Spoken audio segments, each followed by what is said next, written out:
사랑하는 사람을 죽음으로 잃는다는 것은 커다란 비탄에 빠지게 되고 또 그렇게 비탄에 빠지는 것이 자연스러운 현상입니다.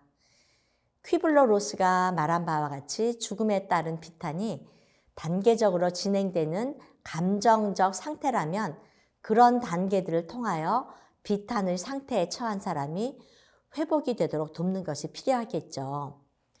자칫 비탄이 낭비되는 시간이거나 또는 사회적 삶에 있어서 중단을 가져오는 불안정한 상태라는 인식은 상실에 따른 적절한 비탄의 시간을 넘어설 수 있다는 것입니다. 자, 2003년 55세 베트남 목수인 르반의 아내가 사망했습니다. 상심한 그는 아내의 무덤을 파고 그녀의 몸을 진흙으로 만들어 그녀 옆에서 5년을 보냈습니다. 르반의 이야기는 심리적 불안 상태에서 죽은 자를 놓아보내지 못하는 마음과 놓아주려고 하는 마음의 내면적인 싸움을 보여준 사례가 됩니다. 슬픔에 빠진 사람들을 상담하는 사람들 그 말에 의하면 슬픔에 잠긴 많은 사람들이 비석, 항아리, 성지와 같은 그런 고인된 사람을 대표하는 것들에 감정적으로 연결을 느낀다고 합니다. 유품을 통하여 그 현상을 놀라울 정도로 새로운 차원으로 끌어올릴 수 있다는 것이죠. 고인은 흔히 보아왔던 아날로그 유품들을 우리에게 남길 수 있습니다. 그러나 인공지능 전문가들은 앞으로 고인이 된 사람들의 두뇌를 정보화하여 디지털 사본으로 완성한 합성 로봇을 사용해 고인의 두뇌를 복제한 디지털 존재로 만드는 날이 올 것이라고 예측합니다. 그렇게 된다면 사랑하는 사람을 떠나보낸 슬픔이 디지털 존재로 남을 수 있게 된다는 것이죠. 그렇다면 전통적으로 상실에 따라 겪어야만 했던 슬픔이 줄어들 수 있을까요? 이러한 미래학자들의 전망이 아니라도 온라인을 통하여 이루어지는 가상세계는 사별에 따른 슬픔을 극복하는 많은 기술적인 지원을 제공합니다. 대표적인 것이 온라인 슬픔이라는 이름으로 불리는 소셜미디어를 통한 지원과 애도하는 사람과 위로하는 사람들이 고인과 사별이나 상실에 관한 이야기를 나눔으로써 죽음을 이해하고 받아들이는 것을 도울 수 있는 것입니다. 서구에서의 죽음이 일종의 격리나 개인적인 사건으로 여겨지는 것에서 넘어서 사회적인 관계망 속에서 훨씬 적게 고립되는 경험을 제공하는 데 있어서 큰 도움이 된다는 것이죠. 그런 의미에서 페이스북과 같은 웹 플랫폼에서 사용자가 죽고 난 후에 고인의 계정을 살려서 추모할 수 있도록 하는 것은 슬픔을 위로할 수 있는 좋은 방법이라고 할 수 있습니다. 앞서 말한 르반처럼 고인의 몸을 만들어 두거나 고인의 신체, 소장, 보석류, 의복 또는 묘비와 같이 전통적인 애도 대상을 대체하는 방법으로서 사회관계망 서비스를 유지하는 것은 사별한 사람에게는 비록 온라인 공간이라 하더라도 정서적으로 공감하는 커뮤니티와 친구들로 인해서 상실을 치유하는 공간이 되는 것이죠. 이런 온라인 추모 공간은 장례식장에 한번 다녀오는 것 이상으로 교육적인 그런 기능이 있습니다.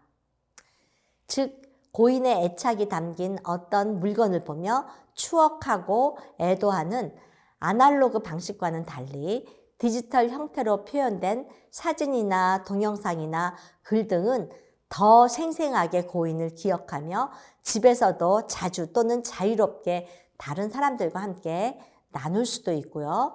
죽음에 대하여 생각하는 그런 공간을 제공해 주기도 하는 것이죠. 장례식장에서 유족이나 조문객들과 대면하여 나누는 조심스러운 대화가 아닌 깊이 있는 정서적인 대화도 가능합니다.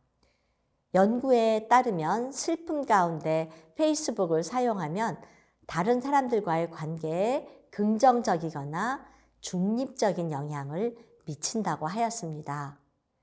그러한 이유로 상실을 겪은 이후에도 사람들이 사회적 관계망을 통하여 사회적 연결 도구인 SNS를 선택하는 이유를 우리는 이제 쉽게 이해할 수 있습니다.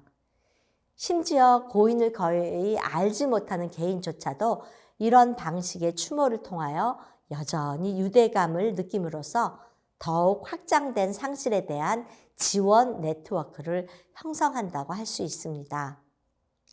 페이스북의 연구에 의하면 사별한 많은 사용자들은 정기적으로 또는 사별 기념일 또는 특별한 날에 상실을 기리기 위해서 사진과 비디오를 게시한다고 합니다. 그렇게 하면 사회 관계망에 속한 살아있는 사람들이 그들의 상실을 함께 슬퍼하고 있다는 것을 공감하고 위로가 되어서 사별한 사람이 슬픔을 이겨나가는 과정에 큰 도움이 된다고 합니다.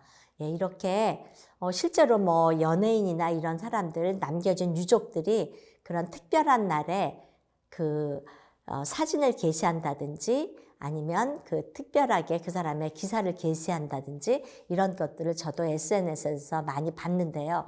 그럴 경우에 정말 남아있는 유족뿐만 아니라 그러한 사람들을 기렸던 사람들에게 그것이 위로가 되는 그런 경험을 저도 했기 때문에 이것은 굉장히 많은 사람들이 하리라고 생각합니다. 또한 이러한 상실에 대한 개인적인 경험을 사회 관계망을 통하여 공유하는 것이 긍정적이었다는 보고도 있었고요. 또 이와 함께 자신들도 언젠가 다른 사람이 겪게 될 유사한 상실을 돕고 싶다는 의견도 아주 많았습니다. 죽음이라는 피할 수 없는 과정과 누구든 비슷한 그런 과정을 겪는 것을 여러 번 지켜보면서 자연스럽게 죽음에 대한 상실에 대한 의식에 눈을 뜨게 됩니다. 또 한편으로 마음의 준비를 할 수 있도록 한다는 것은 사회적 관계망을 통한 애도나 추모가 가져오는 새로운 방식의 놀라운 결과이기도 합니다. 소셜미디어가 오늘날에는 굉장히 일상화되어 있는데요. 이렇게 일상화되어 있는 이 즈음에 죽음이라는 과정이 사랑, 슬픔, 죄책감과 같은 복잡한 감정으로 어떻게 다루어야 할 것인가에 대한 새로운 차원을 만들어내고 있다는 면에서도 SNS 활용은 긍정적이라고 할 수 있습니다. 고인의 죽음을 중심으로 살아있는 사람들의 사회적인 유대가 더욱 공고해지는 공간은 이런 죽음이라는 상실이 가져올 수 있는 또 다른 혜택이라고도 할 수 있겠죠. 그러면 죽음 불안을 선영한 디지털 블로거의 그런 사례를 한번 보도록 하겠습니다. 디지털 시대의 특징 중에 한 가지는 SNS를 사용해 온라인에서 다양한 사회적 관계를 유지할 수 있다는 것입니다. 하루라도 카톡 대화 없이 사는 것은 상상하기 어려운 현실인데요. 마찬가지로 치료될 수 없는 질병을 앓는 이들에게 있어서도 죽음에 이르기까지 병상에서 자신을 사회와 연결시켜 줄 수 있는 SNS는 고독의 순간을 이기게 하는 좋은 의사소통 통로가 됩니다.